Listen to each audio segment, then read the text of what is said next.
I am Eleanor, and every day I witness the silent suffering of elderly people who enter the hospital expecting care but are treated with disregard simply because they don't have financial means. I see it, I feel it, and I am moved by this reality. They are not seen as people, but as numbers. Today, I will tell the story of one of these elderly individuals, someone who, like so many others, has been forgotten by the system, but whose pain cannot be ignored. The fluorescent glare of the A&E is a stark stage where suffering is weighed, not treated. Beneath the sterile hum of machinery, I discovered a brutal truth. In the churning machinery of public care, some ailments are deemed unworthy of notice. A dull ache, a persistent tremor, these became the evidence used against me. How quickly the veneer of medical duty cracks when confronted by perceived burden. You watch the chaos, the urgency around you, until suddenly the focus shifts. Not to your pain, but to your inconvenience. A chilling silence descended when they decided my story was over, long before the doctors had even looked up. This is what happens when worth is measured in urgency, and necessity is dismissed with a cold turn of the shoulder. The air in St. Jude's Provincial Hospital, Accident and Emergency Department, was thick with the smell of antiseptic and stale desperation. It was autumn 2024, and the relentless hum of overworked machinery blended with the low murmur of suffering patients. I, Arthur Pendleton, aged 78, stood near the entrance, my frail build barely registering amidst the chaos. My thin gray hair felt plastered to my skull with clammy perspiration, and the ache in my left hip felt like a vice tightening with every shallow breath. The first assessment was conducted by Chloe Davis, 26, whose sharp, observant eyes swept over me with practiced efficiency, lingering for a fraction too long on my threadbare wool coat. It was my only visible possession, a monument to necessity rather than fashion, and it seemed to scream my social standing before I uttered a word of my pain. She held the triage clipboard, its plastic surface reflecting the harsh fluorescent lights above, categorizing the misery around her. "Name and reason for visit, sir?" Chloe asked, her tone professional, but lacking the necessary warmth that separates mere processing from genuine care. "Arthur Pendleton, severe abdominal pain radiating to my groin, started 3 days ago, but I can't keep anything down now," I managed, the words catching in my throat. Chloe Davis dutifully scribbled something onto the clipboard. Her movements were quick, economical. I could practically hear the internal calculation: low acuity, high resource user potential. The pain was real, a deep, nauseating throb, but Arthur Pendleton, old and poorly dressed, registered lower on the internal scale than the young man with the sprained ankle next to me who had arrived boasting out his upcoming ski trip. "Well, get you signed in properly, Mr. Pendleton, but we're heavily prioritized at the moment. Just have a seat over there." She indicated a row of hard plastic chairs already crammed with the anxious and the visibly unwell. I tried to move, but the sharp intake of breath as I shifted my weight made me stumble slightly. This, I suppose, was the visible manifestation of my ailment, yet it seemed only to confirm my perceived non-urgency. I shuffled towards the designated waiting area, the linoleum floor of the corridor cold even through my worn shoes. This initial triage, I observed, was less about medical necessity and more about social accounting. Hours bled into one another. The beeps, the shouted instructions, the occasional sharp cry. It was an orchestra of institutional fatigue. My condition worsened steadily, the nausea giving way to waves of dizziness. I needed attention, not just a chair to occupy space. Eventually, I was called back, not to a cubicle, but to a small partitioned desk area where Mr. Sterling, 50s, held court. Mr. Sterling was impeccably dressed, his tie perfectly knotted, a stark contrast to the general dishevelment of the department. His perpetually strained expression suggested that my very presence was an imposition on his well-managed schedule. He didn't look at me, he looked at the notes on my file, likely summarized by Chloe, and then glanced up, a condescending flicker in his eyes. "Pendleton," he began, his voice smooth but edged with impatience. Your observations are stable. Blood pressure acceptable, pulse slightly tachycardic, but nothing immediately life-threatening, according to the triage scoring. Sir, I haven't eaten in 2 days, and the pain it's relentless, I tried to argue, leaning heavily on the desk edge for support. My intelligence, usually sharp enough to cut through obfuscation, felt dulled by pain and fatigue. Sterling sighed, a sound that carried the weight of 1,000 perceived bureaucratic burdens. Look, Arthur.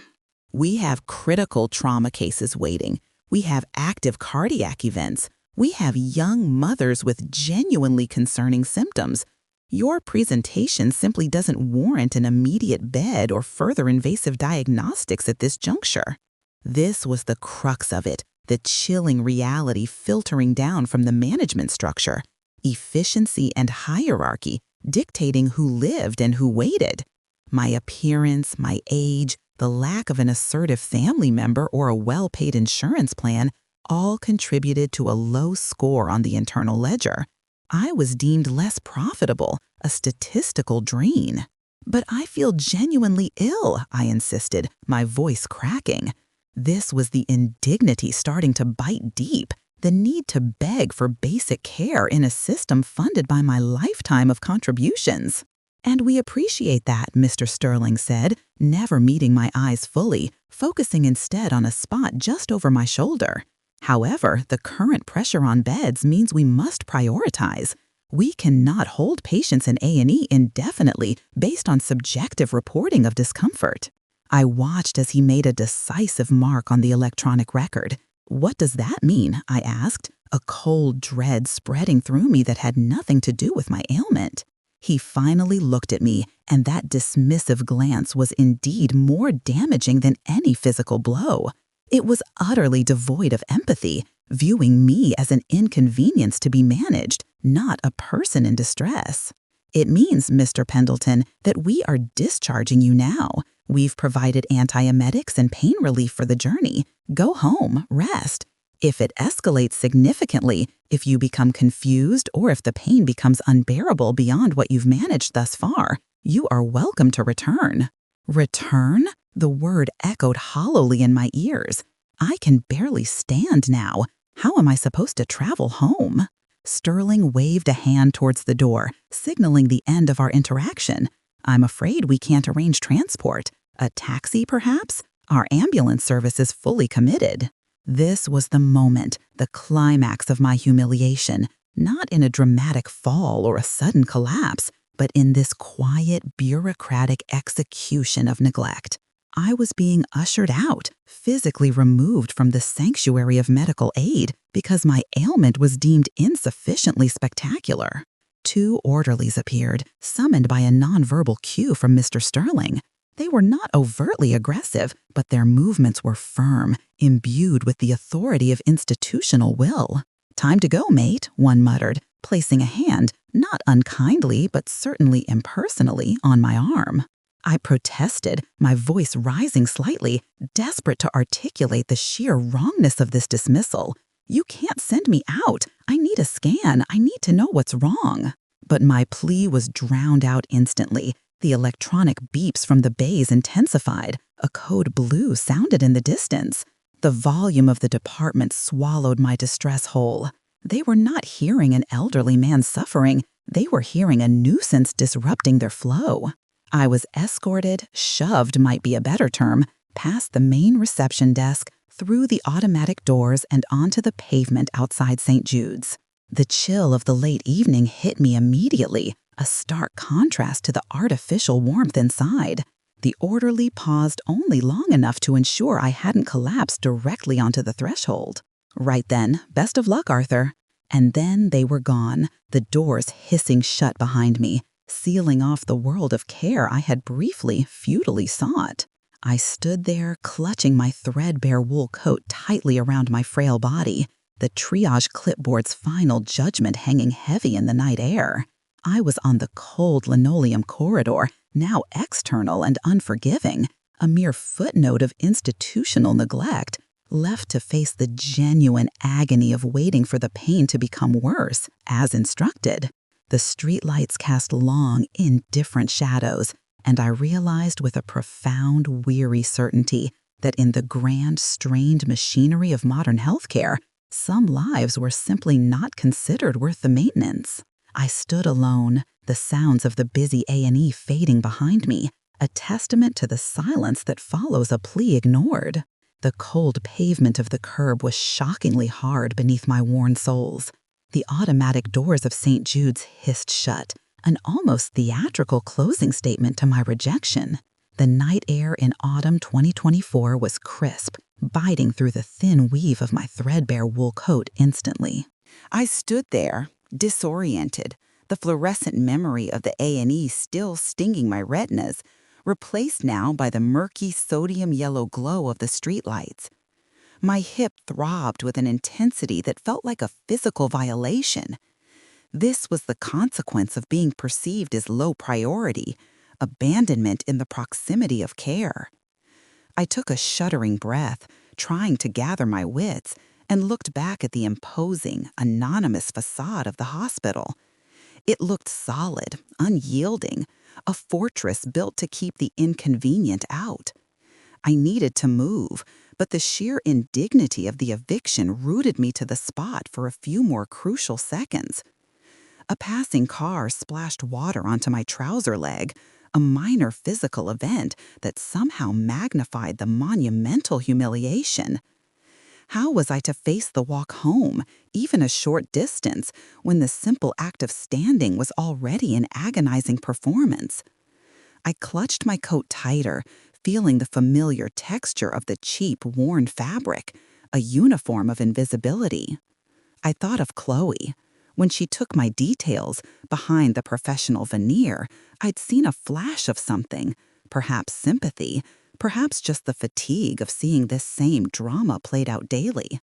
She was young, perhaps still holding on to some residual belief in the system, but Sterling had clearly ground that idealism into dust. Sterling, the man whose entire demeanor communicated that my suffering was a failure of my own management skills. I pictured him retreating to the sterile comfort of his office, already moving on to the next complex case that might garner a favorable mention in the departmental review. My illness was inconveniently geriatric and decidedly unglamorous. I tried to focus on the immediate problem, pain management. The few pills they had given me were already working, but vaguely, dulling in edges, rather than stopping the core siege. I needed proper intervention, diagnostics, something beyond the cursory glance Sterling afforded me. I knew, with the certainty of long experience, that if I collapsed here, waiting for the pain to become worse enough to warrant readmission, the bureaucracy would process my demise with chilling efficiency. The logical part of my mind, the part that survived decades of modest living and unexpected setbacks, urged caution. Returning immediately would look desperate, perhaps even aggressive, confirming Sterling's bias that I was merely being attention-seeking. But staying here was physically impossible. The chill was seeping into my bones, settling around the very area where the deep, visceral ache resided. I began the slow, agonizing shuffle towards the main road, leaning heavily on the building wall for support, using it as an improvised walking aid. Each slight rotation of my torso sent blinding signals of protest from within. I kept telling myself, just make it to the bus stop. The bus ride itself would be another ordeal, finding a seat, the slight jolts of the journey, but it was marginally better than collapsing on the pavement outside the hospital gates. As I rounded the corner near the main hospital drive, a figure detached itself from the shadows of a nearby smoking shelter. It was Chloe. She must have slipped out unnoticed, perhaps driven by a sudden wave of conscience, or perhaps simply needing a breath of air away from Sterling's suffocating aura. She approached cautiously, not wanting to draw attention. Her face, usually so guarded, held a genuine tension. "Mr. Pendleton," she whispered, her voice barely audible over the passing traffic. "I saw you come out. I shouldn't be doing this, but I couldn't just let you go like that." Relief, sharp and unexpected, threatened to buckle my knees entirely. I managed a weak nod. "Chloe, thank you, truly." "He's right about the pressure, Arthur, but he's wrong about you," she admitted, her eyes darting nervously towards the entrance. "He bases everything on the initial observations, and frankly, your coat isn't helping your case. It's pathetic, I know, but that's how it works." She reached into the pocket of her nursing tunic and pulled out a crumpled 10-pound note. It was a small amount, a pittance against the cost of a proper urgent care journey, but to me, in that moment, it felt monumental. This was the true confrontation, not with the consultant, but with the quiet defiance of a junior staff member who dared to see the human being beneath the economic forecast. The shame of accepting charity warred griefly with the immediate, undeniable need for warmth and respite. The need won. "I don't usually take handouts, Chloe," I managed, my voice rough. She didn't wait for another exchange. A moment later, she had slipped back into the shadows, melting seamlessly back into the chaotic environment she inhabited. Her brief intervention was a lifeline cast into a tide of indifference. The 10-pound note felt alienly warm in my palm, a sudden, illicit grant of mobility. I stared down the street, calculating the taxi rank's distance against the escalating throb in my gut. The engine noise of the idling cars seemed amplified in the quiet shock of my sudden homelessness. I had to play this carefully. The system, once it has dismissed you, watches for any sign of weakness that validates its initial assessment. I managed 3 halting steps towards the curb when a fresh wave of nausea hit, sharper this time, accompanied by a dizzying lightness. It wasn't just the pain. It was the sheer, toxic shock of institutional betrayal finally manifesting physically. I leaned back against the cold brick of the hospital wall, my breath catching in shallow, painful gasps. I closed my eyes just for a moment, hoping to ride out the wave. When I opened them, the sodium lights seemed to ripple. And then I heard it, a sound that cut through the traffic drone, a sound entirely out of place near the anonymous entrance of St. Jude's, a sharp, high-pitched metallic shriek, followed by a sickening thud. I forced my body to turn, the movement a betrayal of my joints.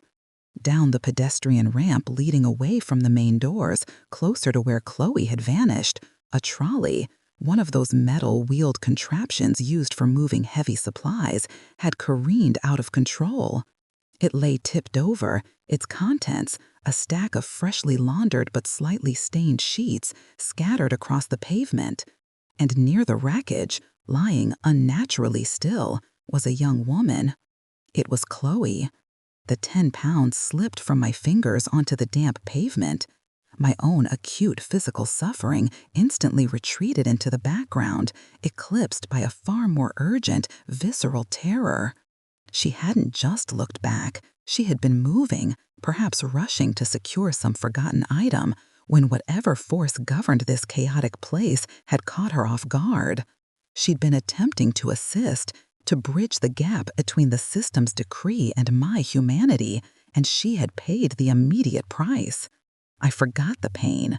I forgot Sterling. I forgot the cold. My years of physical frailty vanished under a surge of adrenaline, the kind of desperate protective instinct that overrides all self-preservation. I lurched forward, ignoring the screaming protests of my hip. "Chloe," my voice cracked, dry and useless. I reached her side, kneeling awkwardly, a painful, clumsy descent onto the unforgiving ground. She was pale, her eyes wide open but unfocused. There was a dark patch rapidly spreading on the linen near her head. The trolley, it seemed, had struck her hard, perhaps her shoulder or her temple, throwing her down. I felt along her neck, praying for a pulse strong enough to register against my trembling fingers. Weak, thready, but present. Thank God. "Chloe, can you hear me? It's Arthur. Can you move?"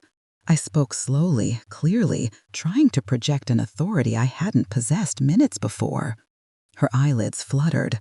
A moan escaped her lips, thin and laced with pain. This was the moment of absolute clarity. I was no longer the evicted patient. I was the only witness, the nearest capable person. The institutional mechanism that had rejected me now required my assistance, and more damningly, it required my testimony. If I had walked away, if I had taken the taxi, she might have lain there unnoticed for vital minutes until the next orderly passed by. I needed help, proper help, and quickly. But returning through those automatic doors meant facing Sterling again, having to convince him that the crisis he ignored moments ago had now materialized in the form of a junior nurse lying injured near the entrance. The indignity of my removal would instantly be replaced by the urgency of a genuine medical emergency. I looked wildly around. The doors remained stubbornly shut. A passing paramedic, perhaps leaving a shift, glanced over, saw an old man kneeling near some spilled laundry, and assumed a minor domestic mishap, continuing on his way without breaking stride. The isolation was complete. I pushed myself back up onto my knees, ignoring the searing agony as I shifted my weight. I reached for the discarded 10-pound note, not for a taxi, but for leverage. I jammed my trembling hand between the upturned wheel of the trolley and the pavement, using it as a brace to lever myself upright. I stumbled back to the automated entrance panel, hitting the emergency call button designed for visitors needing assistance rather than for internal alerts. A metallic voice squawked, "Please state the nature of your emergency clearly." "This is Arthur Pendleton," I shouted, my voice raw, the name resonating with forced importance. "There has been a severe accident outside. A staff member is down. You need to override the doors immediately and call for trauma support. This is not a drill. This is serious injury." Inside the building, the routine noise seemed to falter. Footsteps approached the doors from the inside, hurried footsteps, not the casual wander of a nurse on break. I could hear the muffled sound of voices raising in alarm. I turned back to Chloe, crouching low beside her again, protecting her from the gaze of any passerby who might judge the scene. My presence, once deemed a nuisance, was now the only thing standing between her and the fatal passage of time. I saw a flicker of recognition in her eyes, a silent acknowledgement of the irony.